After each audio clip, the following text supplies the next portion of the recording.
네, 오늘 4월 5일 부활 대축일 저녁 8시 시작합니다.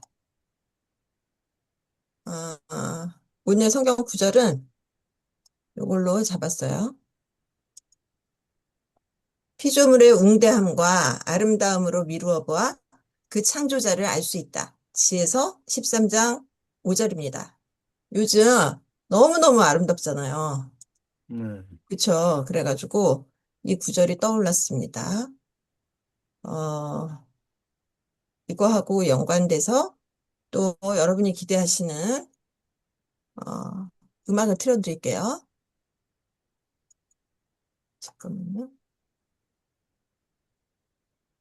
어, 음, 그러면 소리 공유를 해야 돼요. 음, 스테레오로 했고, 그 다음에 이거를 제 또, 큰 화면으로 해서, 또, 씨. 음, 자, 잠깐만요.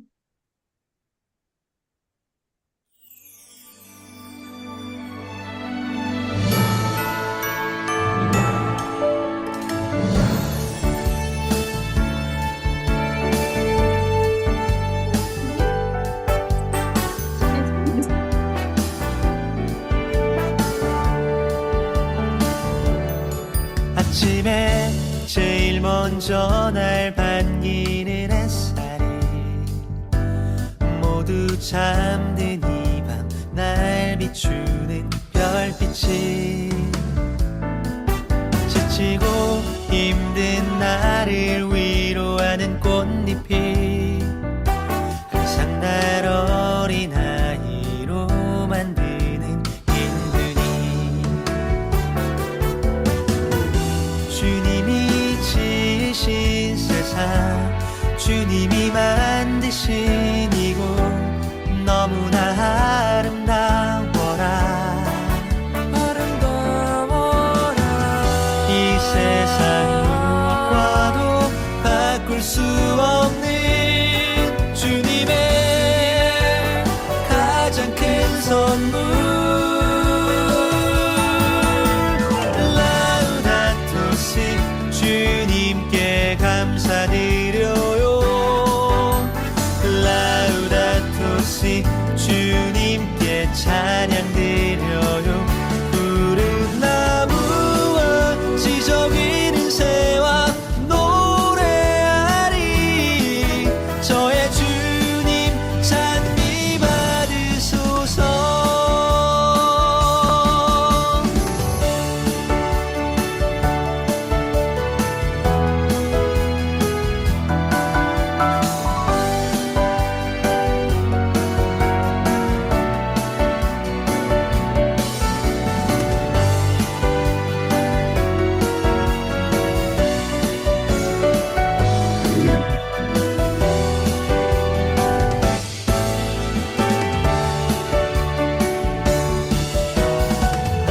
주님이 지으신 세상 주님이 만드신 이곳 너무나 아름다워라 이 세상 무엇과도 바꿀 수 없는 주님의 가장 큰 선물 라우다토 시 주님께 감사드려요 라우다토 시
좋지. 아유, 좋습니다. 잘 신나는 들었습니다. 동안의 음, 기쁨을 노래하는 네, 성가를 골라봤습니다. 지난 시간에 이어서 오늘도 계속 이어가는데요. 어, 오늘 제가 이제 잠깐만, 예, 성경 구절을 이걸로 한 이유를 좀 느끼시겠죠? 네, 노래 들으시니까. 대충 이제 감을 잡으시고, 지난 시간에 저지섬에서의 그 개인적인 위기를 느꼈던 그런 떼야를 신부님에 대해서 저희가 공부했는데, 그거 이제 잠깐 복습을 하고, 그 다음에 오늘 할 거를 이어가도록 할게요. 잠깐만, 이게 전체 화면으로 하니까, 이거 전체 화면으로 하니까, 이게 잘 안 뜨네. 잠깐만요. 전체 화면으로 안 해도 되겠어. 됐다. 자, 다시 공부하고, 음, 풀어보시겠습니다. 복습입니다, 일단. 음, 왜안 나오지? 음,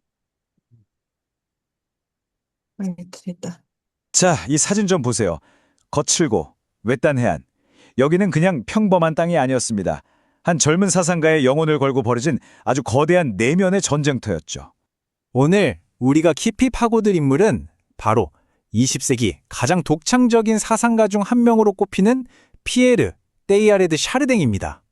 그리고 그가 이 외딴 섬에서 마치 불로 쇠를 달구듯 자신의 세계관을 어떻게 벼려냈는지 그 과정을 함께 따라가 보려고 합니다.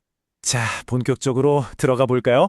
아니, 대체 어떻게 한 장소에서 보낸 단 4년이라는 시간이 한 사람의 인생 전체를 완전히 바꿔놓을 수 있었을까요? 손에 잡히는 이 돌멩이 세계와 눈에는 보이지 않는 신의 세계 사이에서 정말 이제 엄청나게 고뇌했던 한 남자의 이야기입니다. 모든 건 1901년에 시작됩니다.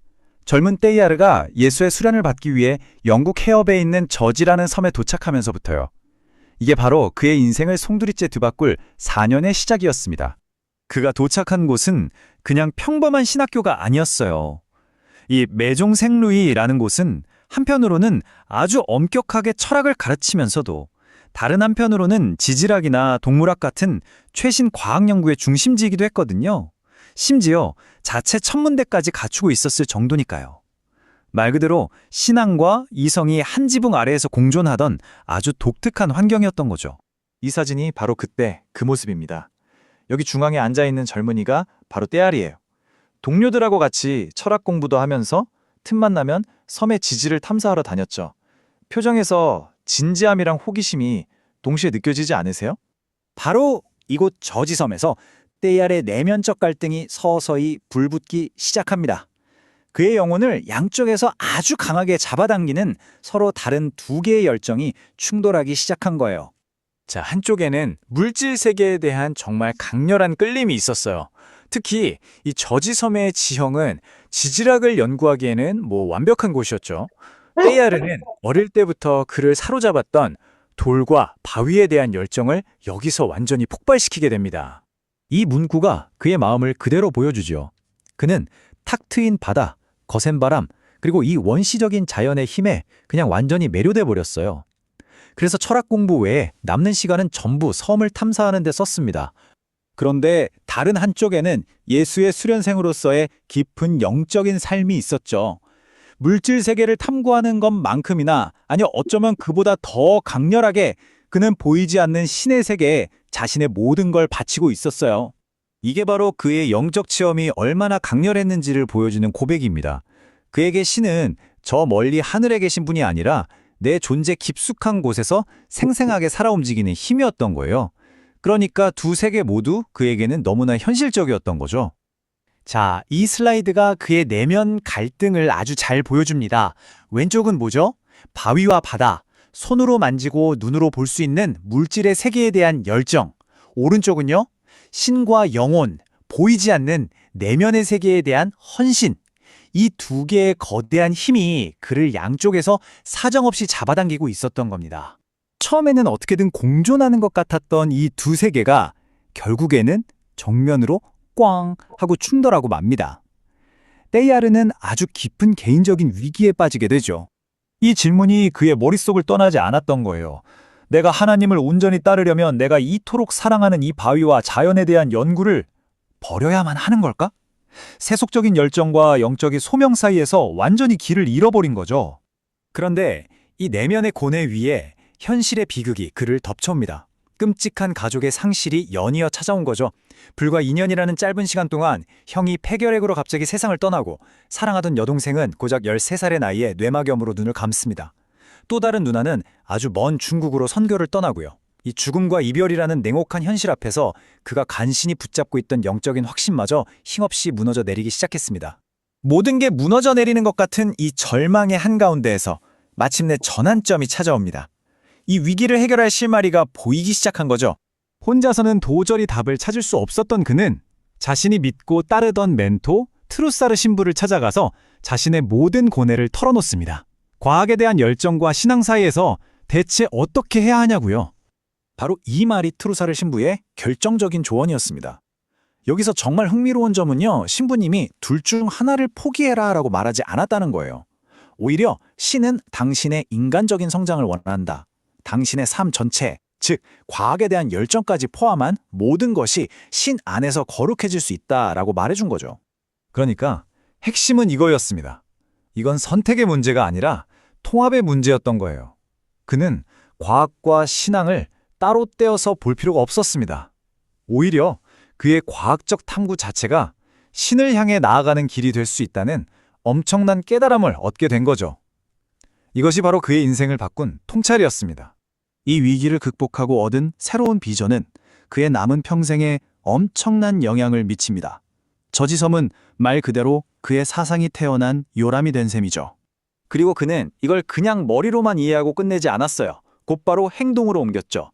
통합의 길을 찾자마자 다시 과학 연구에 몰두해서 동료와 함께 저지섬 지질학에 대한 논문을 발표했고 총 3편의 과학 논문을 썼습니다.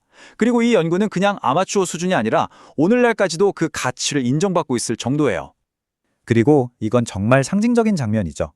수십 년이 지난 1982년 바로 그 저지섬에서 테이아르를 기리는 기념우표를 발행했습니다.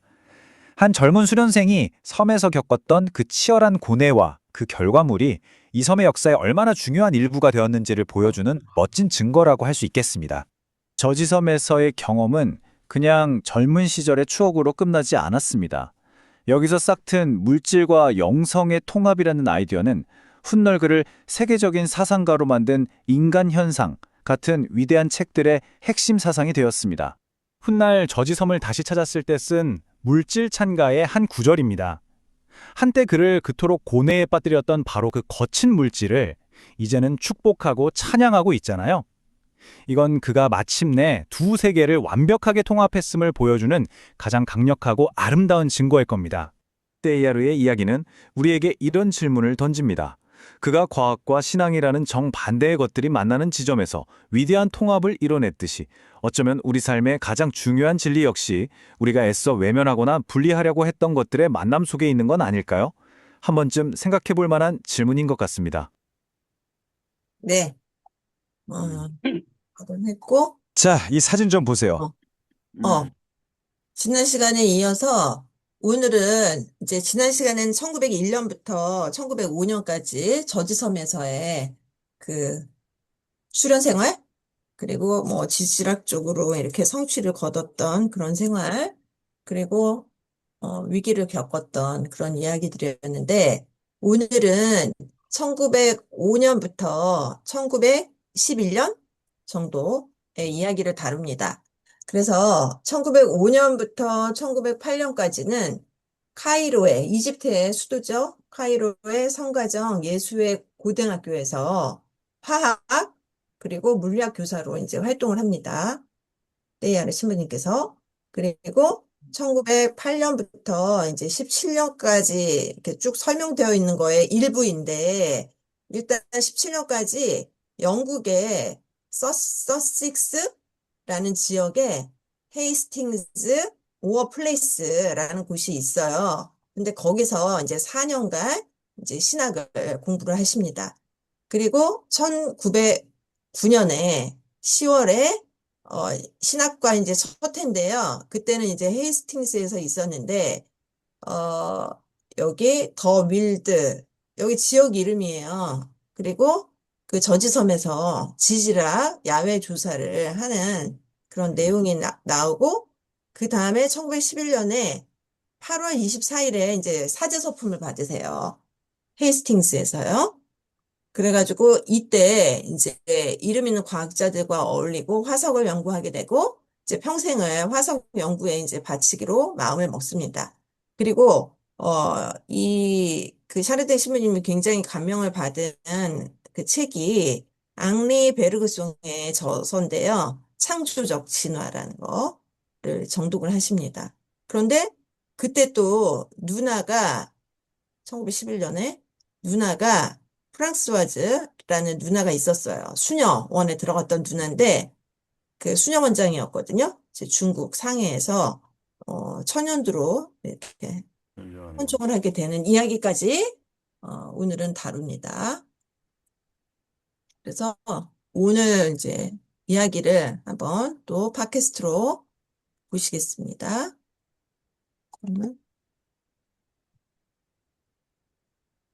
오늘 이 심층 분석의 자리에 함께하신 청취자님 환영합니다. 네, 끊임없이 배우고 탐구하시는 청취자님을 이 흥미로운 대화의 세 번째 파트너로 초대하게 되어 기쁘네요. 네, 저도 정말 기대됩니다. 청취자님, 오늘 저희가 다룰 이야기는 진짜 평범한 이야기가 아니거든요. 맞아요. 오늘 저희가 파헤쳐볼 자료는 피에르 테야르 드 샤르댕이라는 아주 독특한 인물의 생애를 다룬 전기 문서의 6장과 7장 발췌본입니다. 이분이 그러니까 화석에 완전히 미쳐있는 과학자이면서 동시에 깊은 신앙을 가진 예수의 수사였잖아요. 네, 진짜 상극이죠. 그래서 오늘의 목표는 이겁니다. 과학과 종교라는 막 서로 충돌할 것 같은 두 세계의 점들을 이분이 대체 어떻게 연결해서 자신만의 거대한 통찰을 만들어냈는지 그 과정을 추적해 보는 거예요. 정보의 홍수 속에서 너무 다양한 관심사들 때문에 고민하시는 청취자님들께 완벽한 지적 영감을 드릴 수 있을 것 같습니다. 그럼 바로 시작해 볼까요? 시간은 1905년 이집트 카이로입니다. 그 숨이 턱턱 막히는 사막의 열기 속에서 젊은 물리화학 교사 한 명이 학교 실험실 정리를 막 서둘러 마칩니다. 카이로의 성가정 대학에 부임한 바로 그 젊은 띠아르군요. 학생들에게 인기도 엄청 많았다고 하더라고요. 네, 근데 이 교사의 진짜 열정은 교실에 없었어요. 물통 하나 챙겨들고 황급히 도시 외곽의 모래벌판으로 막 달려가는 겁니다. 땅바닥에 엎드려서 맨손으로 뜨거운 모래를 파헤치기 시작하죠. 땀방울이 눈을 가려도 멈추지 않고 미친 듯이 찾았던 게 바로 화석이었죠.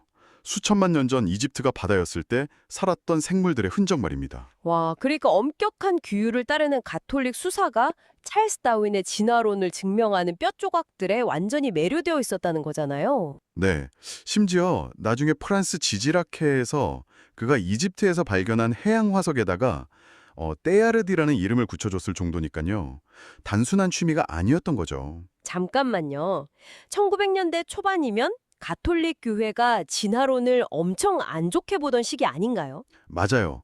진화론은 창조론이랑 정면으로 배치되는 완전히 불경한 학문으로 여겨졌죠. 그럼 어떻게 예수회 수사가 진화의 증거인 화석을 막 캐러 다니는 약간 이중생활 같은 걸 할 수 있었을까요? 그게 그는 화석을 단순한 돌덩이로 본 게 아니거든요.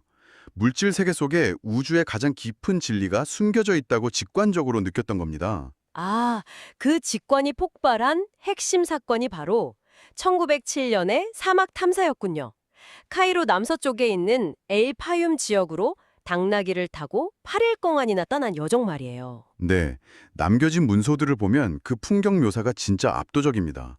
야자수가 있는 오아시스에 고대 그리스 유적들, 그리고 콥트교 수도원들이 신기루처럼 막 흩어져 있죠. 그리고 그 장엄한 사막 한가운데서 해양 퇴적층에 박혀있는 고대고래의 유해를 발견한 겁니다. 자, 이 상황을 한번 풀어보죠. 네, 한번 해보시죠. 이거 약간 게임 속 듀얼 클래스 캐릭터 같지 않나요? 엄격한 영적 세계의 수도사이면서 동시에 물질 세계의 끝판왕인 화석에 미쳐있는 과학자라니. 이 두 스킬 트리가 너무 다른 것 같은데요? 아주 적절한 비유네요.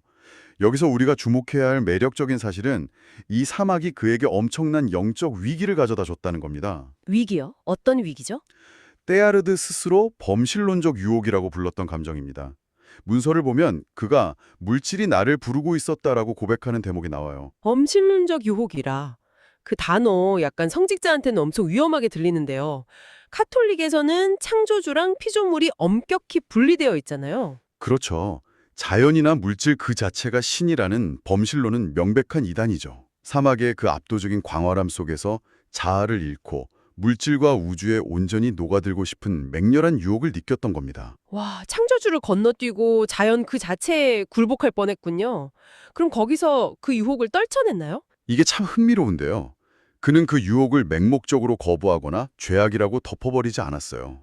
오히려 이 강렬한 물질에 대한 사랑을 훗날 자신의 종교적 탐구에 어떻게 통합할지 깊이 성찰하기 시작하죠. 만약 때이아르가 계속 이집트에만 머물렀다면 그냥 평범한 과학자나 자연을 찬양하는 시인으로 남았을지도 모르겠네요. 맞아요. 하지만 그가 영국으로 이동하면서 겪게 되는 가슴 아픈 개인적 비극이 그를 완전히 다른 차원으로 밀어넣습니다. 네, 1908년이죠. 신학 공부를 위해서 영국의 헤이스팅스로 이동하게 됩니다. 근데 재밌는 건 그가 머문 서식스 월드 지역이 거기도 공룡 화석이 엄청나게 널려있는 고생물학자의 놀이터였다는 거예요. 장소만 사막에서 영국의 숲으로 바뀌었을 뿐 화석 덕후의 삶은 계속된 거네요. 하지만 겉보기와 달리 영국의 체류 기간은 그에게 엄청난 상실의 용광로였습니다. 네, 가족의 비극이 연달아 터졌죠. 프랑스에 있던 3명의 형제자매가 사망하고 한 명은 불치병에 걸렸으니까요. 특히 1911년에 비극이 컸습니다.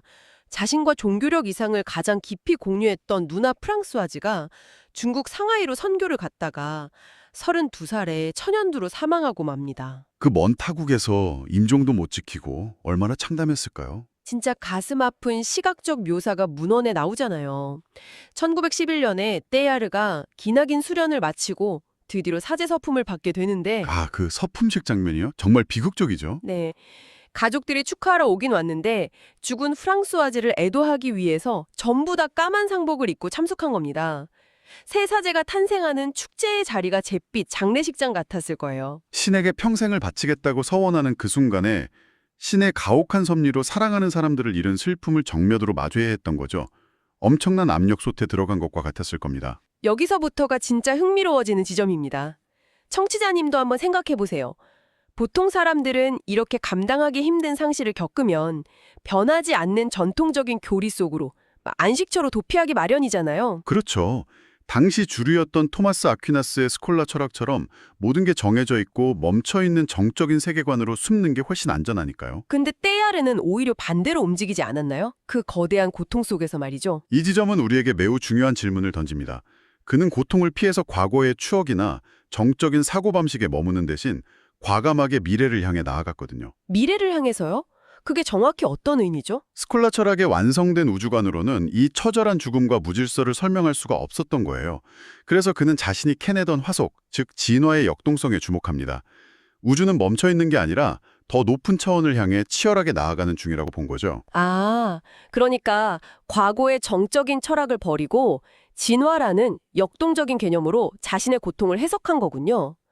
그럼 대체 이집트에서부터 이어온 그 화석에 대한 사랑과 그리스도교 신학을 구체적으로 어떻게 하나로 합친 건가요? 요한복음서와 바오로서간을 깊이 연구하면서 동시에 헤이스팅스의 리컬보 해안에서 지는 석양과 점토 속의 화석들을 관찰했죠. 그러면서 마침내 만물이 하나의 거대한 우주적 그물로 연결되어 있다는 깨달음에 도달합니다. 우주적 그물요, 모든 생명과 물질이 하나로 엮여 있다는 그 감각이군요. 네, 그 당시 영국 캔터베리 대주교의 아들이자 카톨릭 개종자인 로버트 휴 벤슨의 영향도 컸습니다. 그의 소설인 보이지 않는 빛 등을 읽고 눈에 보이는 물리적 현실 이면에 있는 영적인 흐름을 보는 법에 영감을 받았죠. 자, 그럼 이 모든 게 대체 무슨 의미일까요? 약간 때이아르가 종교와 과학을 하나로 묶는 일종의 통일장 이론을 만든 것 같거든요. 통일장 이론. 아주 훌륭한 표현입니다. 근데 진화론이라는 철저히 차가운 과학과 신비주의적인 신학을 막 섞어버리면 이거 양쪽 진영 모두한테 이단화 취급보다들 엄청 위험한 줄타기 아닌가요? 이것을 더 큰 그림과 연결해 본다면 그의 의도를 명확히 할 수 있습니다. 테이아르에게는 떼약볕 아래에서 화석을 캐는 그 육체적인 노동과 제단 앞에서 기도를 드리는 행위가 전혀 다른 게 아니었어요. 화석 캐는 게 기도랑 같다고요? 네, 바로 그 유명한 우주적 브리스도 개념입니다. 생명과 물질이 진화해 나가는 그 과정 전체가 곧 신성한 흐름이라고 본 것이죠. 돌에서 생명으로, 생명에서 의식으로 나아가는 그 모든 것이요. 와, 과학적 탐구 자체가 창조의 신비에 동참하는 거룩한 행위가 된 거네요. 문과와 이과, 기술과 인문학, 막 이렇게 끝없이 분야가 쪼개지는 현대 사회에 사는 우리 청취자님들께 정말 시사하는 바가 큰 것 같습니다. 맞아요. 정보의 홍수 속에서 우리는 종종 지치잖아요. 상충해 보이는 두 관심사, 즉 과학과 종교 사이에서 숨겨진 연결고리를 찾아낸 그의 접근법은 오늘날 우리에게도 큰 의미가 있죠. 통합하는 시선이니까요. 자, 카이로 사막의 뙤약볕 아래서 화석을 캐던 청년이 영국의 차가운 숲에서 깊은 상실감을 거쳐 마침내 우주 전체를 관통하는 하나의 거대한 비전을 만들어냈습니다. 정말 한편의 장엄한 진화 과정을 보는 것 같은 생애입니다. 두 세계를 완벽하게 엮어냈으니까요. 청취자님, 여기서 한번 상상해 보시죠. 1907년의 떼야르가 모래 속의 굳은 화석 조각 하나를 보면서 우주 만물이 연결된 거대한 생명력, 즉 우주적 그물을 보았다고 했잖아요. 네, 모든 것이 연결되어 있다는 그 직관이죠. 만약 그가 오늘날 타임머신을 타고 와서 수십억 개의 데이터가 실시간으로 교차하는 인공지능 신경망, 인터넷의 무형적 연결망을 본다면 과연 뭐라고 말할까요? 아마 굉장히 경이로워하지 않았을까요? 그렇죠. 혹시 그는 이 차가운 디지털 기술 속에서도 우리가 새로운 형태의 우주적 진화를 이룩해 가고 있다고 기뻐하지 않을까요? 충분히 그럴 수 있습니다. 물질이 복잡해질수록 의식이 깨어난다고 믿었으니 글로벌 네트워크 역시 인류 의식이 하나로 수렴되는 진화의 과정으로 보았을 겁니다. 정말 짜릿한 통찰이네요.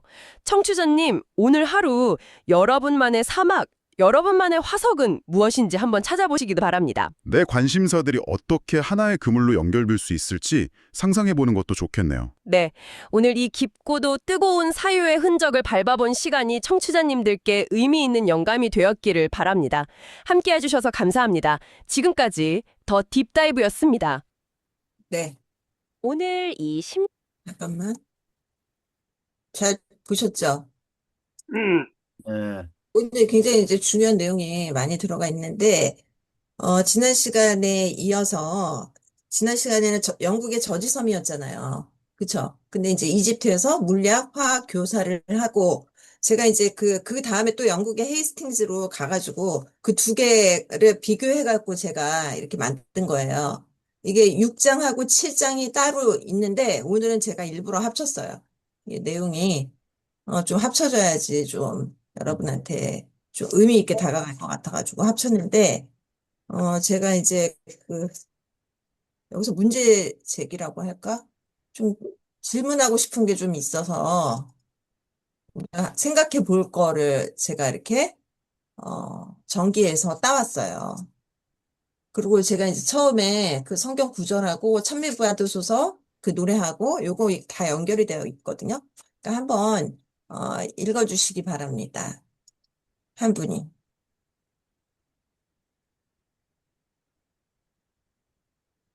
정태옥 선생님, 읽어주세요. 화면에 보이시는 거.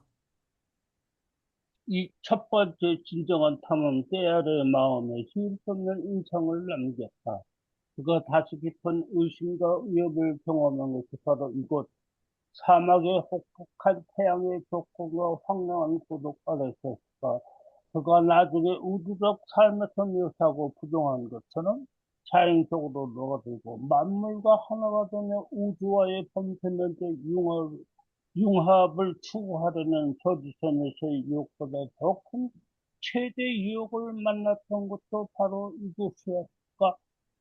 어린 시절과 청소년부터 생생했던 그의 우주적 감각, 즉 전체에 대한 감각은 이집트에서의 장기체를 통해 크게 확장되고 성장했다.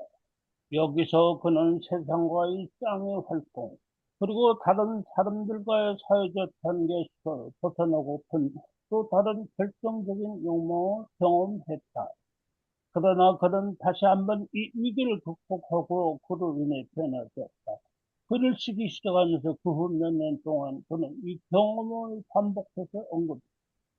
고독과 광활한 사막의 부름은 상징적으로 자연과의 합의를 자신을 영해시키고자 하는 선진론주의 유혹의 체험, 곧 그가 종교적 탄교의 과정에서 반드시 성찰하고 통합되어 넘어가야 한다고 느꼈던 한 단계를 나타내게 되었다.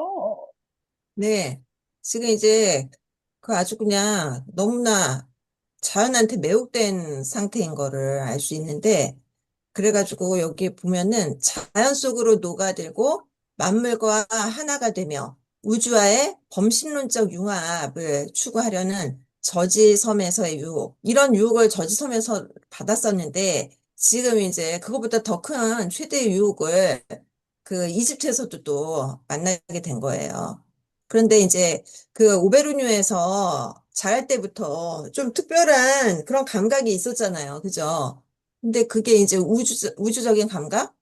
뭐를 이렇게 하나 느끼면 그게 우주까지 가는 분인 것 같아.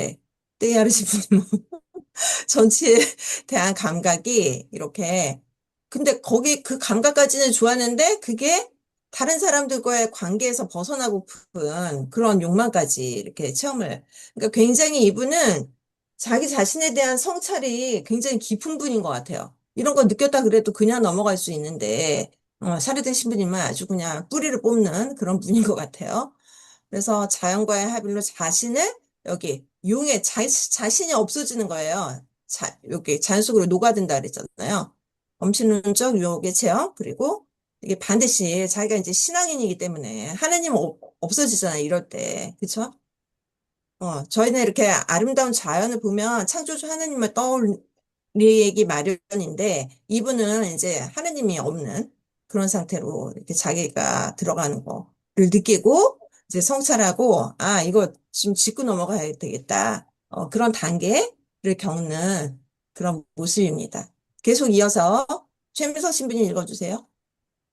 화면에 보이는 순서를 제가 부탁드립니다. 음. 먼 과학의 희석 형태에서 현재 생명과 자연을 거쳐 미래의 성숙 지점을 향해 뻗어가는 생명의 밀도를 느꼈을 때 사도 바오로의 우주 창가가 그 안에서 울려 퍼졌다. 마치 모든 창조물이 살아있는 물질, 에너지, 정신의 연속적 흐름, 신적 생명 그 자체에 의해 움직이는 우주적 그물로 이루어진 것 같았다. 이 신적인 생명은 현존으로 자신을 드러냈다.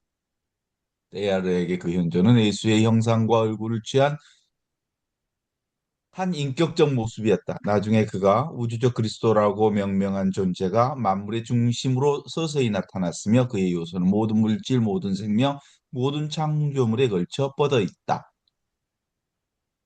템스 강이 북해로 흘러가는 리컬버 해안을 방문했을 때 안개 낀 바다 위로 지는 석양의 아름다움이 그를 사로잡았다.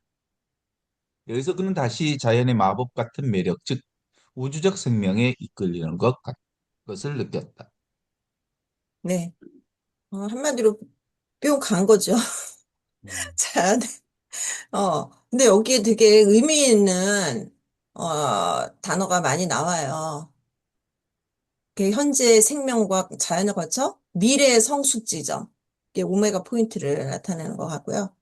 그걸 향해 뻗어나가는 이런 생명의 밀도. 그러니까 이 샤르덴 신부님은 또 표현력도 또 끝내주는 것 같아요. 그렇죠? 생명의 밀도를 느꼈을 때. 그리고 사도 바오로와 그 요한복음의 영향을 많이 받으시거든요. 이제 그 우주 창가가 이제 성경에 대해서 아는 분이셨으니까 이제 그 안에서 이제 울려 퍼지고 그리고 이제 물리학 과학 선생님이었다고 그랬잖아요. 그래서 모든 창조물이 살아있는 물질, 에너지, 정신의 연속적인 흐름, 우주적 그물 이런 거. 저는 이제 우주적 그물이라고 하니까 불교의 인드라망도 떠올랐어요. 어쨌거나 신적인 생명이 이렇게 현존으로 하느님의 현존으로 이제 다가오면서 이제 우주적 그리스도를 이렇게 딱 체험하는 그런 건데, 저번에 최민석 신부님께서 1차 세계대전 때 죽어가는 병사의 눈동자를 보면서 어떻게 아니야, 그리스도를 그 체험을 할 수 있었을까? 그런 질문을 하셨는데, 이런, 이거하고도 연결이 되는 것 같아요. 헤라든 신부님이 여기 지금 우주적 그리스도를 체험하는 요거랑 연결이 된다고 생각이 되고요. 어쨌든 우주적 생명에 이끌리는 그런 사르된 신부님의 모습을 느낄 수 있습니다. 그리고 이제 그 다음에 신성호 신부님께서 읽어주세요. 하지만 그녀는 상해에 가난한 이들의 작은 자매에 수녀원에서 오래 살지 못했다.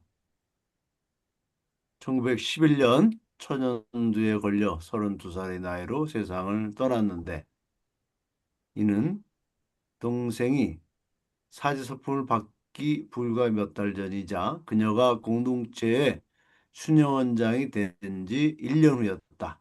그녀의 죽음은 가족에게 얼마나 큰 충격이었겠는가. 프랑스 아주는 정말로 무엇보다도 자신이 바라던 바로 그 죽음을 찾았습니다. 중국에서 중국을 위해 우리 주님께서는 때가 오기 전에 그녀에게 상을 주고 계십니다. 그녀가 더 오래 살았더라면 행했을 선행을 우리가 아쉬워할 권리조차 없습니다. 훌륭한 삶은 하나님의 계획을 완수하는 삶입니다. 저는 고통받고 슬퍼하는 이들에게 이렇게 말하겠습니다. 우리의 삶을 하나님께 내어드리는 가장 직접적인 방법은 하나님께서 원하실 때 그분께서 우리 안에서 자라나시도록 우리 자신을 내어 맡기는 것이다. 그리고 죽음을 통하여 그분께서 우리를 대신하여 당신 자신으로 우리를 대체하시도록 우리 자신을 내어드리는 것이라고. 네. 예. 그래서 그 프랑스와즈라는 그 수녀 음, 원장이 되고 나서 불과 1년 만에 이렇게 세상을 떠나가지고 좀 슬픔을 겪는데 그런 고통을 겪으면서도 결국은 이렇게 가 되잖아요. 그죠? 그녀가 더 오래 살았더라면 행했을 선행을 우리가 아쉬워할 권리조차 없다. 훌륭한 삶. 그게 이 수녀 원장 그때까지 그게 이분의 그런 역할을 다 하고 간 걸로 받아들이면서 이렇게 하나님이 원하실 때 우리 자신을 내어 맡기는 거라고 그렇게 말씀을 하십니다.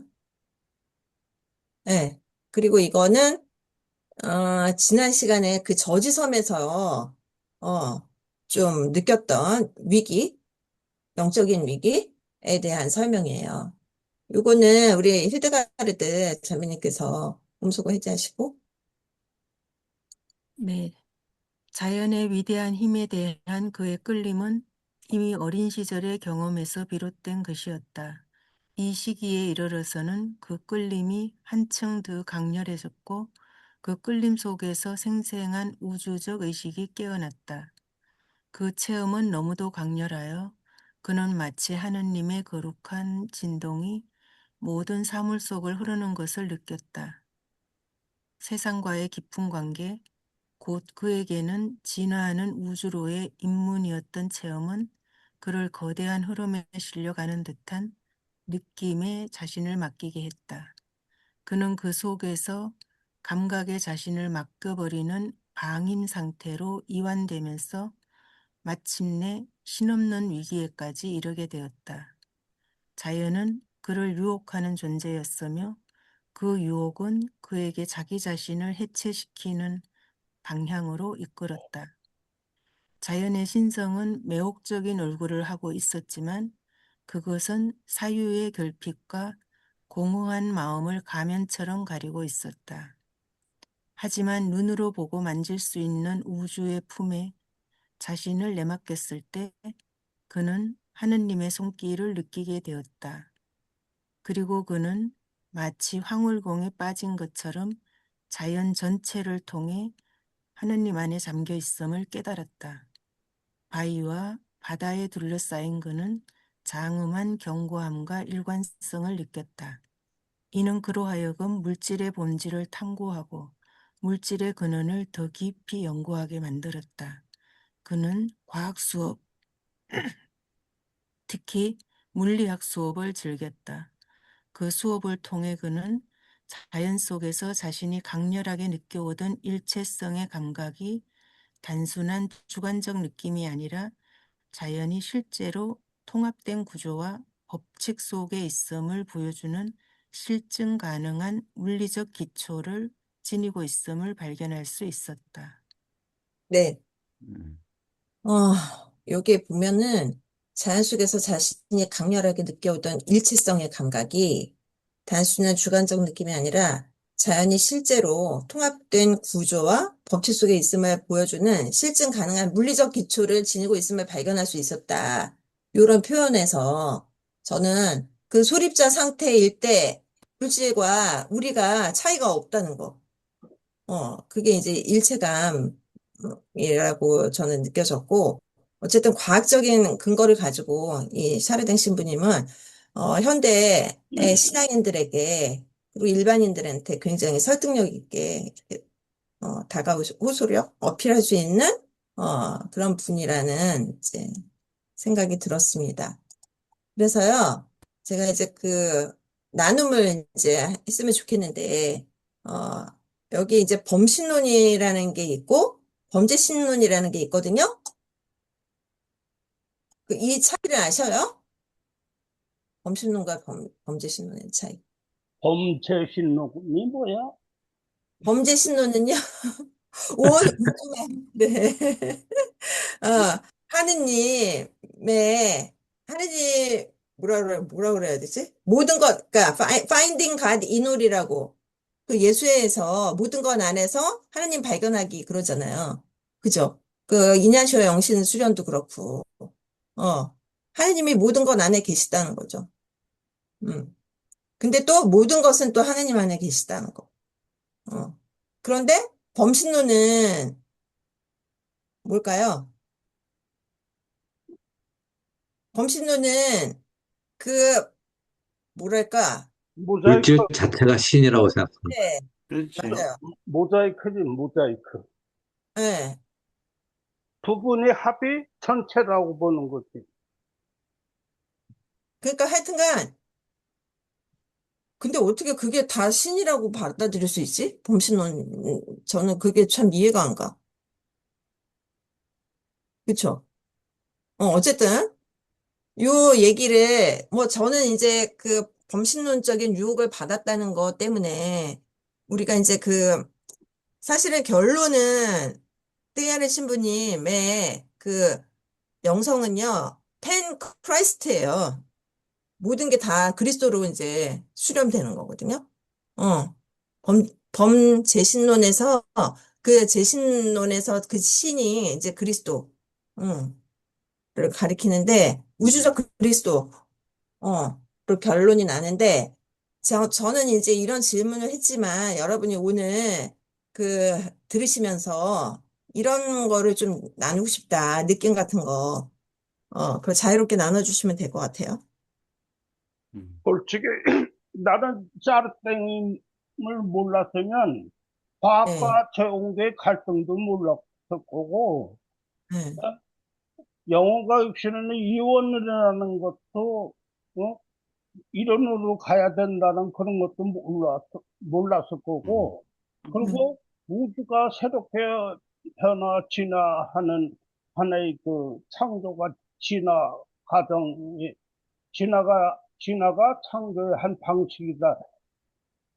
사르트 몰랐으면 이거 전혀 몰라. 그런 생각도 안 했었죠. 생각 음. 자체를 못했지. 아이, 시집은 안 그래? 맞아요. 응. 그런 고민도 안 하고, 그냥 음. 성당에 열심히 다녔었죠. 오늘도 음. 사르탱을 음. 읽어서 문제가 된겨. 음. 새로운 지평이라고 할까, 새로운 네, 비전이라고 할까, 네, 예, 그런 거를 우리한테 줬죠.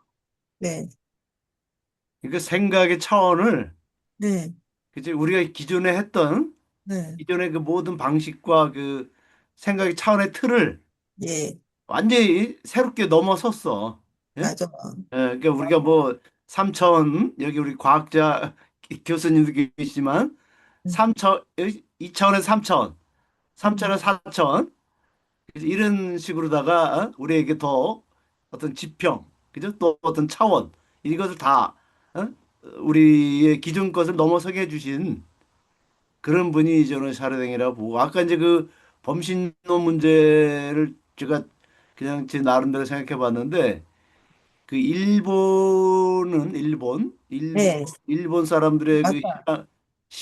전통적인 신앙은 네, 그 뭐죠 저기 일본에서는 그 신이 네, 집안에서 모시는 신이 있고 네, 또 마을에서 공동체가 모시는 그 음, 수호신이 있고 네, 또 국가 차원에서 네, 응? 자기들이 받드는 또 신이 있어요. 네, 어, 그래서 그게 그러니까 어떻게 보면 이제 그 사람들이 약간은 변형된 범신론 그런 것을 그런 신앙을 갖고 있는 게 일본의 음, 어떤 전통적인 신앙이에요. 네, 지금도 그것은 그대로 남아 있어요, 그 사람들이. 네, 그러니까 오늘날 일본에는 음, 그 그리스도교가 뿌리를 내리지 못하는 이유가 그 범신론적인 성향이 강하기 때문에 음, 이 범죄신론이 들어갈 수가 없어요.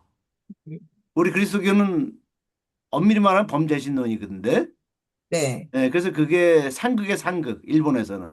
음, 그래서 우리 그 예를 들어서 내가 마리스타에서 8년을 살았는데 파견받아서 그 마리스타 수도회가 일본에 들어간 지가 제가 알기로는 한 거의 100년이 됐거든요. 네, 100년이 됐는데 일본 출신 수사, 음, 일본 출신 네, 수사가 딱 한 명이에요. 아, 지금 나이가 거의 90이 다 되셨는데 이제 음, 그분 돌아가시면 이제 일본 출신 사람은 아무도 없어요.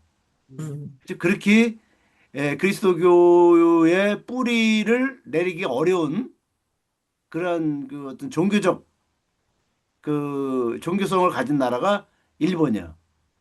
그래서 이 범신론과 그죠 그 지금 얘기하는 그 저기 범죄심론. 범죄 신론이 그죠 상당히 이렇게 그런 데서 큰 차이를 보이고 있다는 걸 그냥 제 나름대로 한번 이렇게 생각을 해보게 됐어요. 네, 아니, 그러니까 저도 범신론, 범죄심론을 이렇게 하니까는 잘 음, 몰랐는데 지금 또 신신부님이 얘기해 주시는 거 보니까 네. 범신론이라는 거는 각 물질이 신이에요. 그렇죠? 맞아. 그렇죠. 나무가 신이 있고 물질 뭐 자체가 돌멩이가 신호로 신이고 그렇지. 그러니까 신이 여러 개가 있는 거예요. 네, 그렇지. 이제 음, 그런데 범죄신론은 음, 그 물질에서 그걸 창조하신 하느님, 응, 그렇죠? 음, 신의 존재를 느낀다는 그렇지. 그렇게 지금 저한테는 이해가 되네요. 네, 네, 맞습니다. 그러니까는 그 범신론은 그, 뭐 우리나라도 많잖아요. 뭐 선앙당도 있고 뭐 무슨 뭐 네, 그렇죠?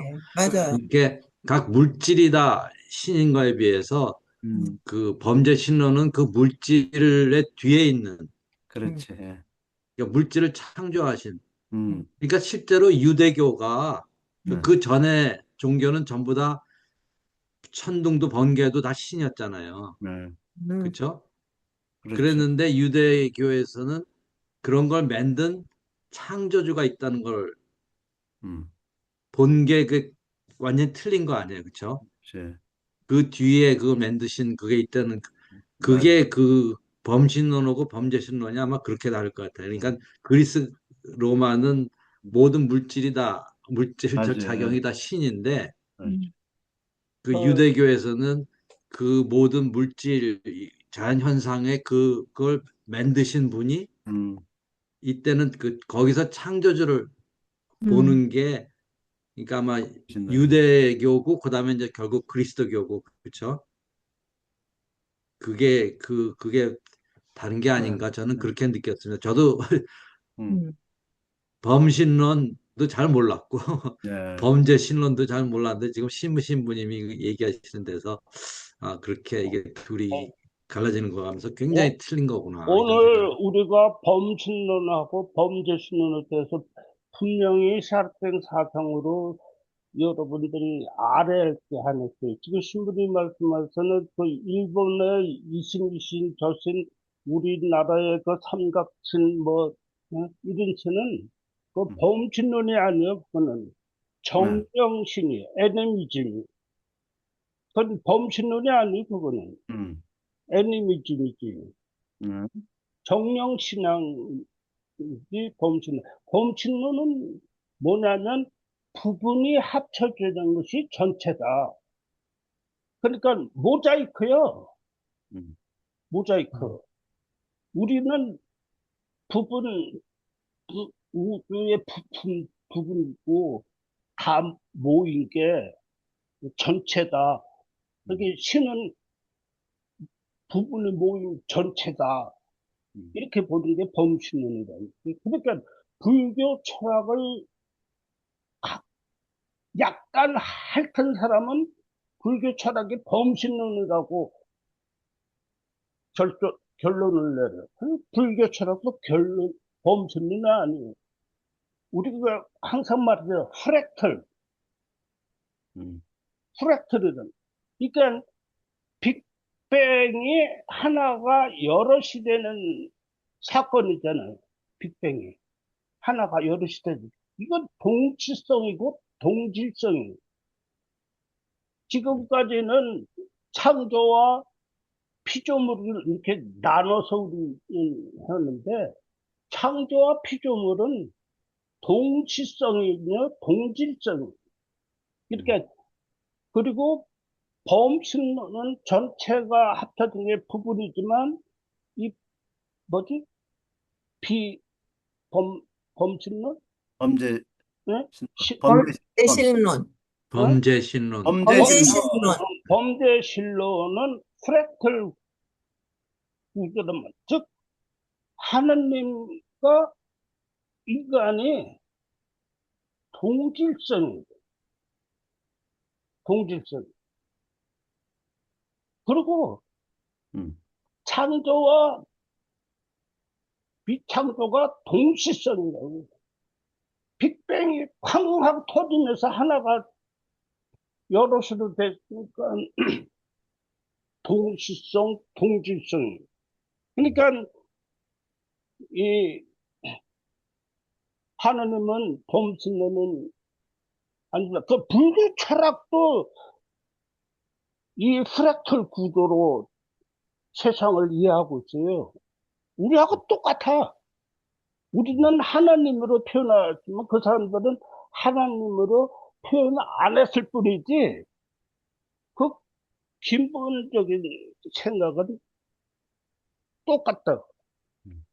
그래서 범신론은 모자이크 같은 것이 범신론이고 뭐 범죄 범죄 신론. 범죄신론은 프랙탈 구조로 즉 창조와 아이고. 피조물이 음. 차이가 나는 게 아니라 동질성이고 동시성이에요. 프랙탈 구조로. 음. 그러니까 오늘날 신학은 바로 인류학으로 봐야 된다 이야기입니다. 제 말은 하여튼 간에 저는 사르탱을 몰랐으면 이런 얘기도 안 나와요 아마. 뭐 과학과 종교 고민도 안 했을 테고 영과 육신이 고민도 안 했을게요.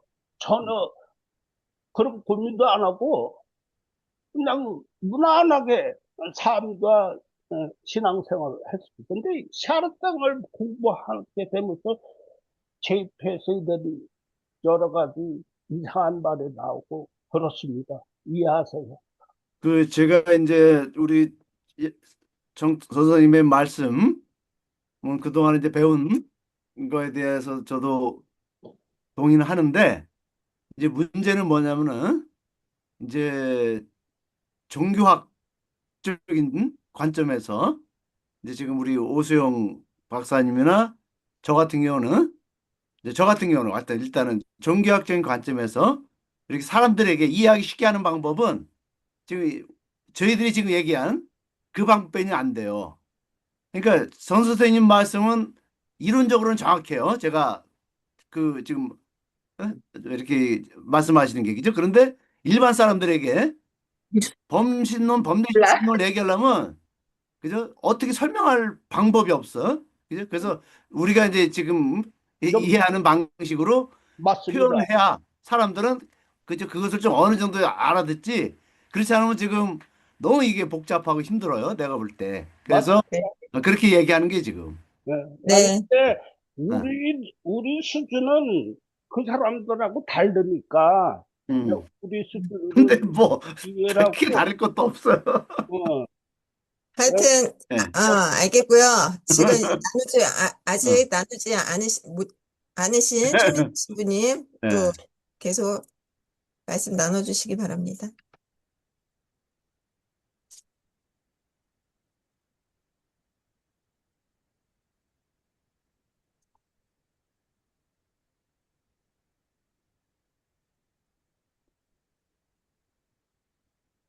지금 최신, 지금 아직 부활을 못 좀, 하신다?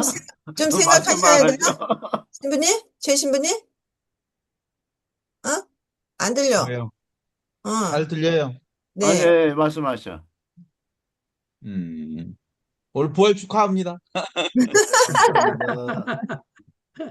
그 사실은 그 얘기 들으면서 어, 오늘 지금 이렇게 테야드 샤르댕 신부님의 영적 전환에 관한 얘기 들으면서 이게 하나의 부활 체험과 같은 거라고 저는 인식해요. 그 부활 체험 우리 부활 성약 때 방금 뭐 재신론 범죄신론과 재신론 얘기하잖아요. 범신론 얘기하잖아요. 그것도 사실은 우리 그 토요일 그리스도 부활 체험 이렇게 할 때 비태 체험 하잖아요. 그리스도의 빛 할 때 그리스도 우리의 우리 빛. 예, 우리가 큰 부활초를 먼저 이렇게 댕긴 다음에 그것을 이거 네. 한 다음에 신자들에게 빛을 네. 전달하잖아요. 사실은 방금 얘기하는 그리스도의 빛 하면서 신자들이 촛불을 통해서 그거 빛을 같은 빛이잖아요. 네. 같은 촛불이잖아요. 음, 부활초에 담긴 촛불과 내가 받아들인 촛불이 같은 거예요. 그게 음, 바로 그 그리스도교가 말하는 범재신론의 신성을 모두 다 함께 공유하고 있다고 하는 체험이거든요. 사실상 오늘 우리가 부활 지나면서 이 얘기 아주 되게 의미롭다고 생각해요. 음, 그러니까 때야드 샤르댕 신부님은 실제로 물질에서 생명으로, 생명에서 의식으로, 의식에서 그리스도 의식을 깨달아 아셨지만 그건 점진적 과정으로 진행된 것처럼 보이지만 실제로는 순간순간 때야르드 신부님 안에서는 이 물질과 생명과 의식과 그리스도 의식이 동시성으로 사실은 이렇게 깨달음의 과정으로 비롯된다기보다는 내면 안에서 그런 동시적 체험이 있었을 거라는 생각이 들어요. 그 중간중간에 또 이제 그 동생 수녀님 돌아가시고 네. 또 전쟁 경험하고 이런 것도 사실은 화이트헤드의 과정 신학적 흐름, 과정 철학의 과정들 되게 유사하게 많이 영향을 받았거든요. 음, 그런 과정에서 이게 성장과 연결되어지는 음, 그래서 1차 대전 때 그 죽어가는 병사들의 눈빛 음, 속에서 그 고통과 죽음과 뭐 이런 것들이 실제로 떼라드 사등 안에서는 어, 뭐라고 볼까요? 성장을 위한 음, 고통, 그러니까 고통과 전쟁 그리고 그 모순과 통합 과정 자체가 성장을 위한 체험들의 과정이었던 것 같아요.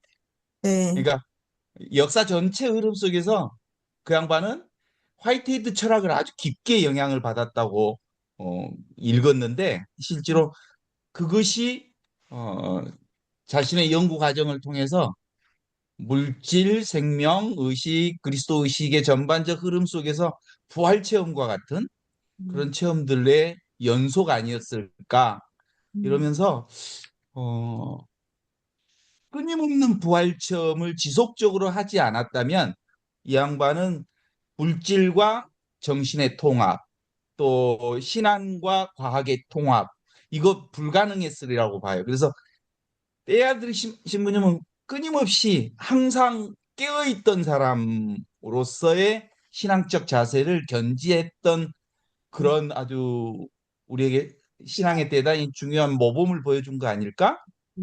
이게 근본적으로 우리 지금 당대의 뭐 흐름 자체도 고전역학에서 양자역학의 그 중심 흐름 과정 속에 있었을 거고 그 양반은 그 당대의 그 철학적 고민들을 온통 온몸으로 담내해내면서 정치된 세계가 아닌 움직이는 세계, 정지전 사고가 아닌 발전하고 변화되고 의식이 향상되어 가는 의식의 변화 과정을 그 물질 세계에서 발견한 그것들은 근본적으로 신앙과 함께 역할되어지는 부활 체험 그리스도 의식이 동시성 안에서 끊임없이 이렇게 깨어나는 흐름들이 있었을 것 같다.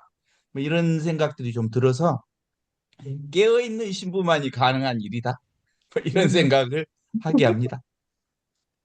아니요, 그러니까 지금 저도 물질, 생명, 의식 뭐 이렇게 이게 차츰차츰 발전해 왔다고 그런 생각을 하고 있었거든요. 네. 근데 동시성 얘기를 하시는데 실제로 우리가 정신 활동을 하지만 이게 물질이 움직여야지 돼요. 맞아요. 물질이 움직이고 그 물질이 구성한 세포가 움직이고 음, 그렇죠? 그렇게 세포가 움직이면서 인간이 의식을 할 수 있고 그러니까는 저는 이렇게 천천히 이렇게 발전해 왔다는 생각을 했는데 그게 발전해서 결국은 동시에 일을 하고 있다는 생각을 지금 들었습니다. 그러니까 네. 음, 좋습니다. 아주. 감사합니다. 우리 힐데가르트 사모님. 네, 오늘도 귀한 자료 준비해 주셔서 공부 잘 했고요. 저는 뭐 그 관점에서 조금 어려워서 그 관점에서 얘기하기는 어렵지만 네, 그냥 제가 공부한 걸로 연결을 해서 좀 정리를 해보고 싶습니다. 음, 제가 무슨 끌림인지 오래전에 한 10년 전에 수폴 공부를 했어요. 그래서 이제 다른 분들은 뭐 숲 해설 뭐 이런 거를 위해서 공부를 하는데 이제 저는 그거는 관심이 없었고 뭔가 좀 자연에 대해서 알고 싶어서 이런저런 공부를 많이 그 숲에 관련된 거를 시작을 했는데 거기서 이제 큰 두 가지 배움은 그 자연 현상에서 드러나는 프랙탈 구조랑 그다음에 피보나치 수열에 대한 걸 배운 게 이제 저한테는 놀라운 그런 자극이 됐어요. 그래서 그걸 통해서 우리 그 저는 이제 상담이 전공이니까 저희 관점으로 보면 그 개인의 문제 양상에서 나타나는 것도 프랙탈 구조고 또 가족 문제 양상이라든지 또 이런 문제들이 세대전이 된 문제가 있거든요. 그런 부분도 프랙탈 구조라는 게 이제 놀랍게 확인이 되는 게 이제 저한테는 굉장한 그 제가 나아가는 길에 확신을 줬고요. 그리고 이제 그 피보나치 수열을 통해서 느낄 수 있었던 거는 황금률이잖아요. 자연에서 보여주는 많은 황금률이 인간이 진화를 해가는데도 황금률을 이루어야지 이 자기 조직화 시스템에서 창발이 일어날 수 있다는 그 원리를 깨달은 거. 그게 이제 대단한 거였는데 저한테 이제 저 학습을 해 나가는 과정에 큰 그 가이드 역할을 해주고 있는데요. 이제 사료등 신부님한테서 음. 자연과 연결을 해서 그거에 대한 이 명확한 어떤 가이드라인을 연결해 볼 수 있는 그런 기회가 됐어요. 그래서 이제 더 좀 확신을 더 갖게 됐고 앞으로 계속 공부를 해나가고 싶은 그런 의지도 생겼습니다. 감사합니다. 네, 네. 드립니다. 잘 들었습니다. 다 나누신 것 같아요. 음, 그래서 저는 이제 종합적으로 저는 말씀을 드리고 싶은데, 첫 음, 번째, 그 신성우 신부님께서 그 일본에 그 마을 수호신 뭐, 오모만 신들 얘기를 하시면서 그게 이제 범신론하고 연결이 된다고 하셨는데, 저도 역시 그 일본에 여행을 갔을 때 신사를 방문한 적이 있거든요. 와, 진짜 저는 깜짝 놀랐어요. 그렇게, 많은 신이 있는지를 몰랐어요. 그리고 음, 심지어 고양이 신도 이렇게 섬기는 걸 보고 깜짝 놀랐는데, 그런 거 하나하나를 다 신으로 본다는 건데, 이제 정태호 선생님께서는 음, 그게 정령 애니미즘이다라고 말씀하셨는데, 부분의 합이 이게 전체인 그게 범신론이다라고 말씀을 하신 게, 그런 하나하나의 신이 다 모인 것이 신이다라는 걸로 저는 이제 모자이크, 그 범신론으로 저는 이해가 됐고, 그리고 이제 그 뭐지 빅뱅으로 인해서 전체가 이제 부분이 된 거. 근데 그 하느님의 그 고유성이 그 하나하나한테 다 있는 거를 이제 프랙탈로 이제 설명을 하잖아요. 그죠? 지금 이제 힐데가르트 어 저기 자매님께서도 말씀을 하셨는데 그 숲에서도 이렇게 느껴지는 그 프랙탈 이런 게 온 그 뭐라 그럴까 그 이중 나선 구조 뭐 DNA 이런 거에도 다 그게 서려 있더라고요. 제가 음, 이제 알고 보니까. 근데 어쨌거나 그거를 저는 이제 성경을 봉사하는 사람으로서 그 하느님의 모상이라고 하는 거 있잖아요.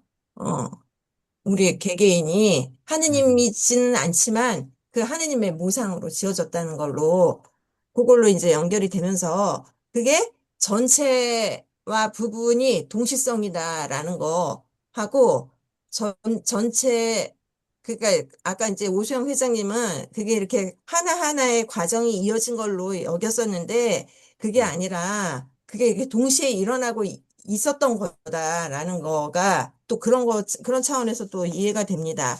그리고 지금 이제 최민석 신부님께서 그런 걸 깨닫는 것 자체가 부활체입니다라고 그렇게 말씀하셨잖아요.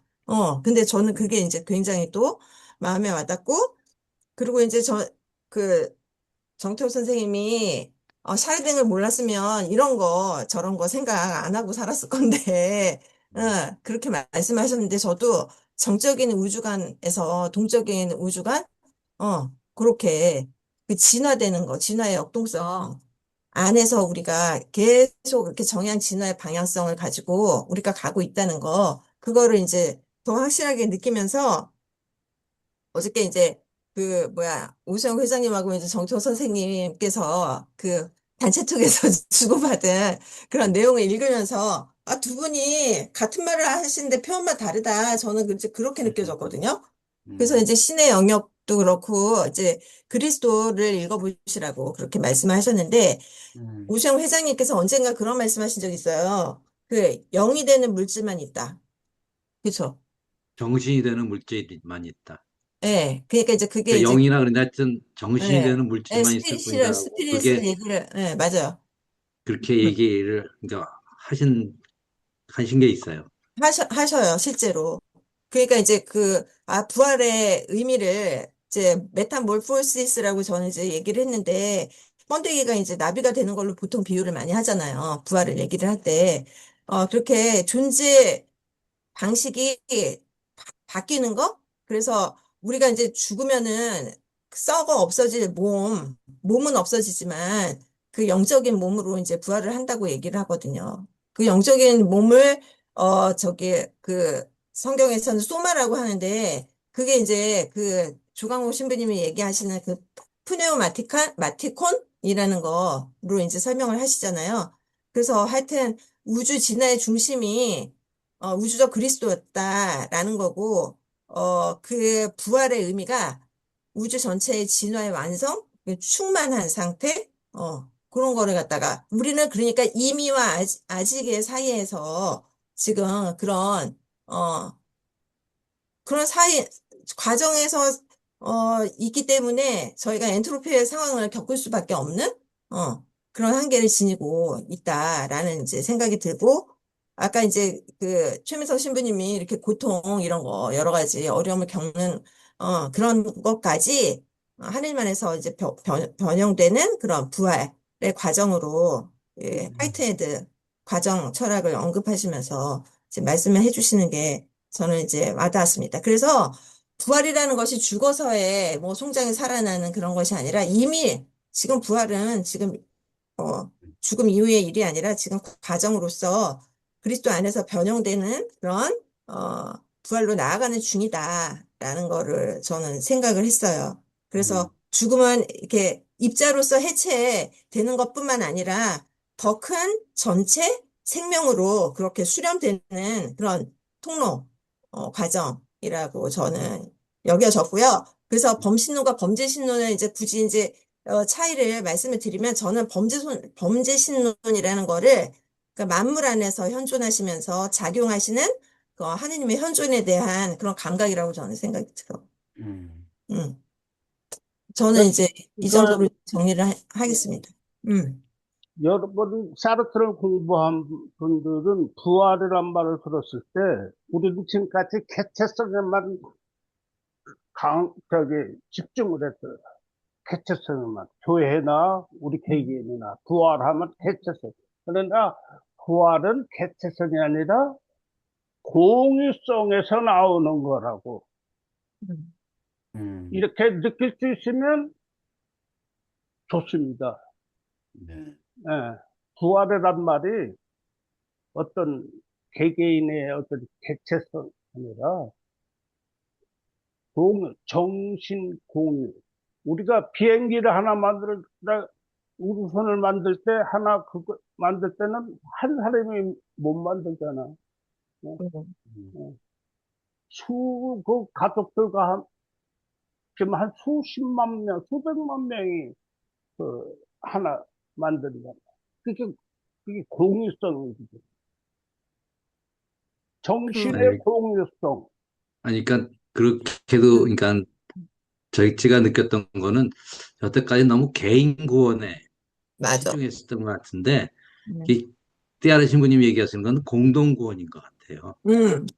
맞아. 수렴이라는 용어 자체가 벌써 지금 정태욱 선생님이 말씀하시는 그 공유성과 우수영 회장님이 말씀하시는 그 그거랑 같은 말씀을 하시는 거라고 여겨져요.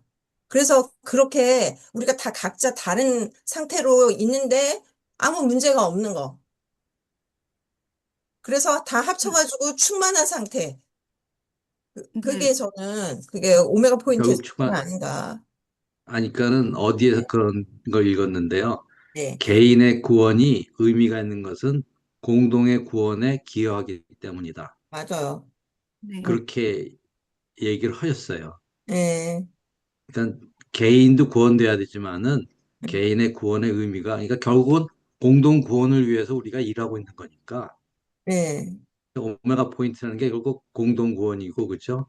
네, 그 예수님 재림 그거고, 음, 하여튼 그 제가 느꼈던 건 여태까지 너무 개인 구원에만 음. 음, 치우쳤던 거를 공동 구원으로 그 생각할 수 있게 해줘서, 예, 음. 좋았던 것 예, 같아요. 그러니까 이해하는 게 좀 어떤 것 같은지 좀 궁금한데요. 네, 이렇게 전체적인 이제 공부를 하면서 그 아까 이제 정태욱 선생님이 그 음, 문명 의존 인구를 말씀을 해주셨잖아요. 이제 그것처럼 우리가 뭔가를 하나 하는 과정에서 수많은 문명 의존에 어떤 의해서 커피 한 잔 마시는데도 뭐 엄청나게 많은 사람들이 연결이 돼 있는 네, 것처럼 우리가 어떤 선한 마음을 가지고 있으면 그 부분이 이제 또 개인으로서 기여를 하게 되는 거죠. 그래서 아까 이제 제 경험 나눔에서 말씀드렸을 때 개인적으로 저가 이제 애니어그램 관점으로 보면 사고와 감정과 행동이 황금률을 이루게 되면 올라간다고 보거든요. 올라가는데 그게 이제 진화인 거죠. 근데 음, 저는 이제 좀 제대로 이해를 못했을 수도 있는데 개인적으로 새로운 질서를 만들어 나가는 측면도 과거의 어떤 부분은 죽는 거고 에고적인 건 죽는 거고 뭔가 본질적인 영적인 부분에서 깨어나는 부분이기 때문에 우리가 공부할 때도 매 순간이 오메가 포인트다 이런 표현을 썼잖아요. 궁극의 오메가 포인트도 네, 있지만 네, 맞아요. 나아가는 여정이기 때문에 그래서 그런 맥락에서 아까 최 신부님이 말씀을 해주신 것처럼 우리가 매 순간 그 부활에 직면하고 있는 그런 내용으로 이해를 하고 있고요. 제가 성장해 가는 여정도 그렇게 따라가고 있다고 이해를 하는데 이게 너무 비약적일까요? 아니죠. 맞았는데요? 네, 그리고 제가 지금 이성 생각이 선생님이 난 게, 얘기하시듯이 네, 방금 저기 피에르 테일러 샤르댕 사상과 네, 그 포탈적 우주의 개념 이렇게 흐름으로 이렇게 보면 훨씬 더 음, 명확하게 보일 것 같아요. 음, 저는 이제 무슨 우주관이라고 브라탄이라고 했어요? 하는 우주적 관점을 많이 공부하지 못해서 잘 아니요, 모르는데 볼타익, 그게 다시 한번 말씀, 무슨 볼, 어, 아니, 볼타익이요? 프랙탈, 네? 프랙탈, 프랙탈. 프랙탈이라고 그랬어요? 네. 네, 프랙터. 네. 예. 그러니까 그 오베르뉴에서 화산지대의 변화해가는 그 과정에서도 프랙탈 구조가 끊임없이 일어났을 거란 말이에요. 자기 유사 구조로. 그런데 저희가 이제 상담 장면에서 보면 개인의 문제도 계속 그런 형식으로 반복이 되거든요. 성격이 반복되고 이런 것처럼. 근데 그거를 치유하지 않으면 그러면 똑같은 일이 반복되고 가족 사이에도 유사적인 게 계속 일어나요. 음, 음, 그래서 이제 그게 저는 자연현상과 우리 인간에서 보여주는 거랑 너무나 유사한 거에서 되게 놀라웠고 이게 뭔가 있을 거라는 생각을 했는데 그게 이제 차여정 신부님을 공부하면서 아, 이건가 보다 이렇게 음, 기결이 되는 그런 경험이었어요. 네. 한 생각, 한 생각 안에 전체 삶이 담겨져 있고, 지금 이 네. 순간 안에 영혼성이 담겨져 있고, 한 인간 속에 우주의 전체가 들어있다고 하는 흐름에서 보면 의식 그 자체가 우주적 의식 자체를 동시성 안에서 함께 경험하고 있다는 거잖아요. 네. 그렇죠. 맞아요. 홀로그램적으로 음, 부분이지만 홀로그램으로 보고 네. 우리가 새로운 조금이라도 질서를 만들어지면 또 홀로그램은 계속 재구성이 일어나서 오. 진화가 이루어지고 음, 이렇게 이제 저는 정리를 했거든요. 음, 그러니까 인간 개개인이 138억 년간 축적된 우주 정보라고. 네, 네. 완전한 우주요. 인간 개개인. 근데 100년밖에 못 산다고. 음, 100년밖에 못 사니까 138억 년간 우주 정보를 100년 동안에 발휘할 수 있는 건 0.000001밖에 안 된다는 거예요. 예. 그래서 인간이 이 불완전한 존재라고 말하는데 실제로 인간은 불완전한 존재가 아니에요. 그래서 예수님이나 아인슈타인이나 상대성 이론이나 맥스웰의 전자파의 발견이나 이런 거는 실제로 보고 만든 게 아니라 먼저 그거를 실험. 먼저 머릿속에 떠올라서 그걸 했거든요. 네. 그걸 뭐라고 그러지? 사고 실험. 사고 마터, 실험. 저런 뭐야. 그 무당들이 뭐라고 그러지? 신내림에 하는 걸 뭐라고 그러지? 미, 영감이라고 하시는 게 더 나을 것 에, 같은데. 엑스터시, 엑스터시. 영감. 영감 맞습니다. 엑스터시. 음, 사람은 적든 크든 엑스터시를 엄청나게 하고 있어요. 그러니까 이 과학자들도 특별하게 발명한 사람들도 이게 엑스터시한 거예요. 그러니까 예수님은 엑스터시, 빅다나 예수님이나 이런 분들은 엑스터시를 엄청 우리보다 음, 크게 경험하신 분이지. 그러니까 말하자면 떼이아르 신부님도 지금 그렇지. 이런 그, 정신론적인 그런 어, 유혹을 받았다고 표현을 하시지만 결국은 그 엑스터시를 하실 때는 엑스터시를, 그렇게 표현을 예, 하신 것 같아요. 엄청난 엑스터, 우리 음, 수준하고는 아주 엄청 다른 수준의 엑스터시를 봤어. 근데 각자 자기 나름대로 엑스터시가 다 있어요. 부분 다 그 있더라고. 마이스트 에카르트도 그런 얘기 하거든요.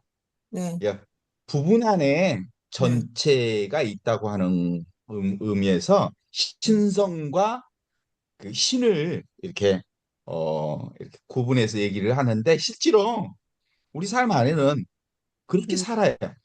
우리 뭐 진실 이게 진리예요. 신성으로 살아요. 근데 음, 그걸 눈을 뜨지 못해서 음, 깨닫지 못하는 거지. 그러니까 사실은 신성으로 살지 않는 그 누구도 없어요. 그 무엇도 없어요. 음, 그런데 그게 눈이 안 떠진 거지. 그러니까 부활 체험이라고 우리 부활절이라고 하는 건 그 신성을 깨닫는 체험인 거예요.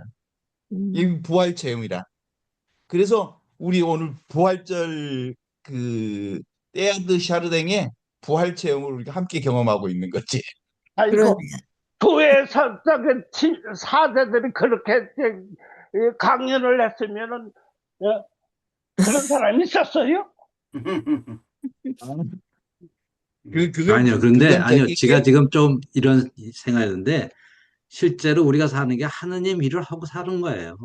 그럼요, 그럼. 우리가 네, 지금 하느님 창조 사업에 네, 일을 하고 있는 거예요.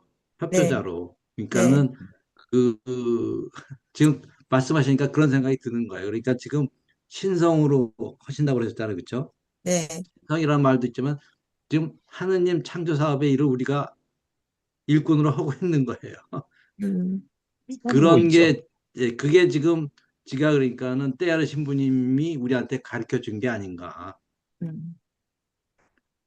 이미 하고 있다는 그리고 거를 아니 알려주고. 그다음에 음, 지금 정적인 사고로 해서 세계 창조가 끝나고 나면은 그 토마스 아퀴나스처럼인가 네. 하느님은 완전하기 때문에 우리는 그냥 우유적으로 음, 뭐 필요 있어 만든 게 아니라 그냥 만들었다. 음. 그러면 솔직히 말해서 우리 의미가 없어요. 우리 삶의 의미가. 맞아요. 삶의 그렇죠? 의미가 없죠. 의미가 근데 없죠. 지금 하느님이 창조 사업을 계속하고 계시다. 네. 시작하셨고 끝나지 않고 하고 있으면 우리가 역할이 있잖아. 그죠? 맞아요. 우리가 역할을 그러니까 하느님이 우리를 창조 사업의 협조자로 쓰신다는 데서 그죠? 그다음에 우리가 아주 협조, 미소하지만 기여를 협조자가 아니라 음, 창조도 그 자체를 봐야죠. 아니 그러니까 뭐 어떻게 생각하시든 하여튼 우리가 주님 종 그죠? 네. 주님이니까 우리가 종이고 주님, 전체적으로 설계하시는 분은 하느님이고 우린 그다음에 주님 종이 절대로 아닙니다. 그러니까 그쪽에서 생각하시는 건 그런 거고요. 그런데 하여튼 그래서 우리가 하느님의 일을 하고 있다는 소리예요. 그러니까 그래서 네. 나는 그래서 참 내 삶에 의미가 있구나 그런 네. 생각을 해서 좋아해요. 네. 그 좋습니다. 좀 다른 얘기인데요. 네. 네. 좀 네, 제가 공부하는 애니어그램에서 1수준을 신성의 수준으로 보거든요. 그런 네. 상황인데 이제 의식 수준이 떨어지는 거를 이제 그 음, 신성의 상황을 천품, 인품, 성품, 네. 성격, 성질, 성깔, 억지, 싸가지, 사이코 이렇게 떨어지는 걸로 해서 이제 자기 현재 위치에서 이 신성을 찾아가는 여정이 이제 수련 여정으로 네. 잡아가는 거예요.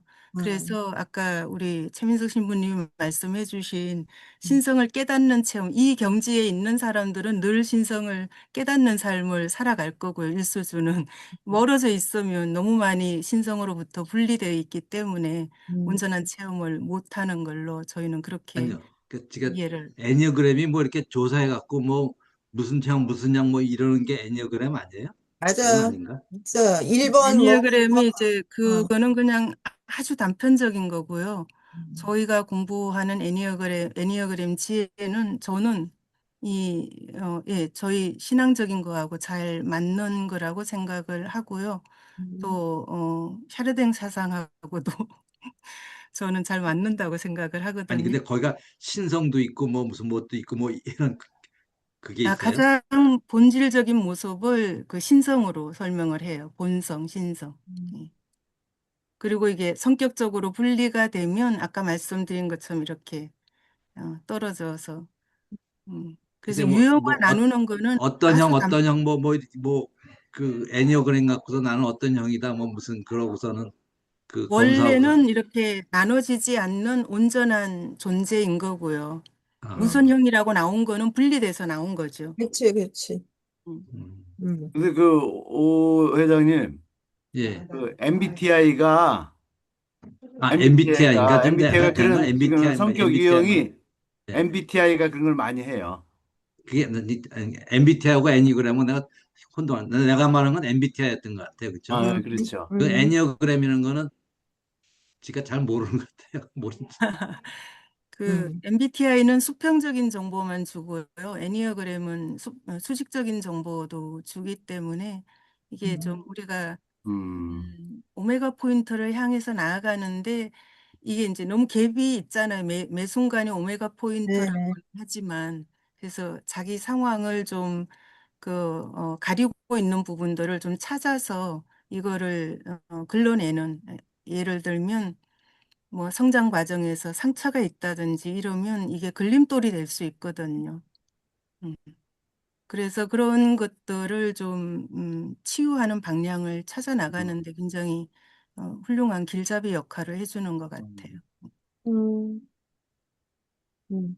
저는 막, 우리 힐대 자매님이 제일 활용을 많이 하시는 것 같아. 그러게 말이야. 다른 네, 영상을 가지고.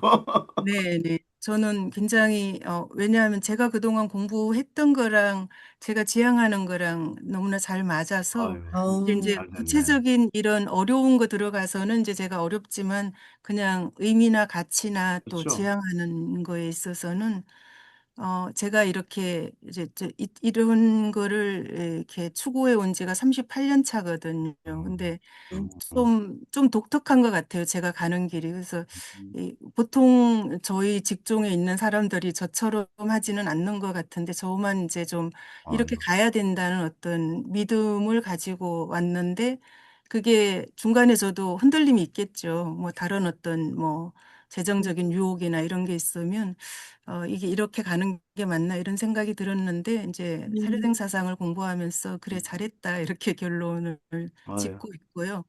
이제 장기 수련팀 주로 뭐 상담자나 지도자들 이끌면서 더 확신 있게 얘기할 수 있는 또 그런 타당한 근거들이 생겨서도 즐겁게 하고 있습니다. 아주 좋습니다. 활용을 잘 하십니다. 진짜. 또 감사합니다. 오늘 우리가 샤르댕 시민 전기에서 네. 한 가지가 이제 뭐 팁이랄까? 네. 그래서 좀 그냥 지나친 것 중에 하나가 뭐가 있냐면은 네. 그 누나 있죠, 누나. 네. 프랑스 누나가 화재. 중국 베이징 가서 네. 그 가난한 그 네. 작은 자매라고 있는데 네. 이게 한국에 음. 그 1960년경에 들어왔어요. 그래요? 그 수녀회가. 음. 처음에 한국에 들어올 때는 음. 경로 수녀회라고 돼 있어요. 음. 한국 그랬어? 이름으로 음, 경로 수녀회. 그래서 음. 여기가 들어온 처음으로 진출한 게 청주입니다. 그래요? 청주. 청주에 그 당시 청주교구가 1950년대 6.25 전쟁 지나고 청주교구에 들어온 선교사들이 미국의 음. 메리노레가 청주에 처음 진출했어요. 음. 대전교구나 춘천교구, 광주교구는 그 아일랜드의 골룸반, 골룸반 선교회가 그쪽 교구로 들어갔고 청주교구는 메리노를 선교회가 들어왔어요. 미국 신부님들이. 그래서 그때 청주교구의 첫 번째 그, 그 메리놀 저기 주교님이 누구냐면은 파 레이문도 음. 주교님인데 이분이 초대 교구장을 하면서 제일 먼저 이 영입한 그러니까 청주교회 도입한 수녀회가 바로 지금 얘기하는 가난한 이들의 작은 자매 그래요? 수녀회. 음. 가난한 이들의 작은 자매는 그 프랑스에서 설립된 수녀회 잔 주강이라는 그 수녀님이 이 가난한 이들의 작은 자매를 설립했어요. 근데 음, 이거는 사도직이 오직 하나입니다. 음, 그 경로, 그러니까 양로원만 운영해, 양로원만. 어딜 음, 가든지 양로원 빼냐 안 해요. 어, 그래서 우리나라에 지금 담양에 있고 수원에 있고 음, 그 수님들이 운영하는 양로회가 양로원이 수원, 그다음에 담양, 그리고 서울.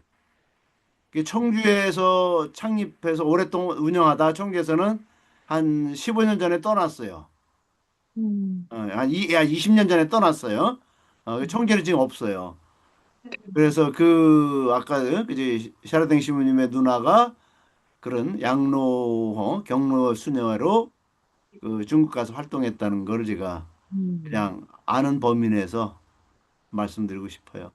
우리나라에 들어와 있어요. 그래, 음. 그래. 담양에도 있지. 담양에도 있고. 담, 그러니까 그 담양, 단양, 예, 담양, 단양, 담양 전라도. 전남, 음, 광주 그 옆에 있는 광주 옆에 담양. 음, 그 때야드 샤르댕 신부님이 자연이 주는 그 뭐야 그 인사이트를 많이 받으신 것 같아요. 그죠? 네, 음. 그래, 우리 저기 뭐야 도가사상에 도법자연 또는 뭐 무의자연 뭐 이런 게 있잖아요. 예, 예. 거기 자연을 이렇게 정말 친밀하게 접한 사람들은 그 이렇게 통합적인 어 어떤 그 흐름들을 비전들을 그냥 볼 수 있는 것 같아요. 음, 그래서 자연이 그게 이제 프랙탈 구조의 어떤 인스피레이션이라고 볼 수 있을 텐데 음, 그게 자연에서는 생명의 어떤 효율적 구조들을 요즘에 그러니까 벚꽃이 피고 지고 온갖 봄꽃이 피고 지고 하는 그런 흐름들만 그냥 봐도 아 이게 영혼성이구나라는 거 보여요. 음, 그냥 실제로는 현상적으로 보면 피고 지고 하는 것만 보이는데 조금 가까이 보면 꽃이 진 자리에 파란 잎이 고물고물 이렇게 손을 펴는 모습이 보여요. 아, 그 꽃이 지는 자리가 새 생명이 시작되는 자리구나. 이거 보면 아 이게 바로 눈으로 보는 것은 생멸이고 피고 지는 현상인데 실제로 전체 흐름에서 보면 이건 그 영혼성을 드러내는 끊임없는 과정들이구나. 뭐 이런 거 보인단 말이죠. 그런 흐름에서 자연에서는 그런 생명 구조, 그다음에 과학에서는 자기 유사성의 어떤 원리들을 끊임없이 발견하셨을 것 같고, 그다음에 의식에서는 부분에서 전체를 보는 비전이 생긴 것 같고, 그다음에 영성으로 보면 결국은 그 모든 것들이 지금 여기 이 순간 현존의 절대성, 이 순간의 절대성, 그리고 그게 바로 오메가 포인트의 절대성을 순간의 절대성 안에서 경험한 거 아닐까. 이런 음, 그 흐름들이 실제로 그 데아드 샤레드행 신부님의 비전 안에서 이렇게 보여지는 어떤 느낌들 같은 게 와요. 음. 음. 네. 너무 실감나게 말씀해 주셔서, 어, 음, 감사하고요. 음, 저는 이제 이제 좀 끝내죠 뭐. 네. 네, 그런데 이제 저는 이게 범신론하고 범죄신론의 차이는 거기 인격적인 관계에 있다고 여겨져요. 그 범신론에서는 나라는 게, 없어져 버리는 그런 걸로 지금, 체험을 하셨는데, 실제로는 하나님과 나와의 관계가 분명히 있다는 걸로 이제 결론을 내리고 싶고요. 그리고 바오로 신학의 영향을 많이 받은 그 샤르덴 신부님, 어, 그거하고 연결된 그 성경 구절을 제가 이제 찾았어요. 그 음, 에베소서 1장하고 4장인데요. 이렇게 나와요. 그것은 때가 차면 하늘과 땅에 있는 만물을 그리스도 안에서 그분을 머리로 하여 한데 모으는 계획입니다. 만물의 아버지이신 하느님도 한 분이십니다. 그분은 만물 위에 만물을 통하여 만물 안에 계십니다. 내려오셨던 그분 그리스도께서 바로 만물을 충만케 하시려고 가장 높은 하늘로 올라가신 분이십니다. 이때 당시의 언어로는 이렇게 표현을 했던 것 같습니다. 잠깐만요. 어, 예. 잠깐만요. 됐어요. 오늘은 여기 이 정도로 해서 마무리하고요. 어, 네. 네, 다음에는 오늘이 5일이잖아요. 네. 26일에 해야 될 것 같아요. 26일. 왜냐면은 제가 음. 18일에 정화상 교육회관에서 선교 사례 발표가 있어요. 축하드립니다. 그래갖고 그거를 좀 준비를 해야 될 것 같아가지고, 음. 예, 그 주는 음. 19일은 못하고 26일에 하는 걸로 하겠습니다. 저는 26일에 못 들어올 것 같네요. 이제 딸이 와요. 따님이, 따님이 그래서 어디, 따님 같이 들어오라지 뭐. 미국에서 오는데 아마 미국에서, 인천공항에 있을 거예요, 그때. 아이고, 그러시구나. 아, 그래요? 예, 그래요. 그래서 아마 못 올 그러면, 것 같아요. 그러면 12일 날 해, 다음 주에.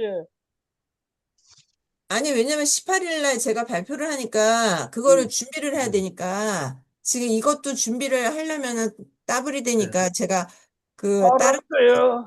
네, 그래서, 그럼 예. 잠깐만요. 그러면 달력을 아니, 아니, 저 하나만 빠지니까 그냥 하세요. 5월 3일은 어때요?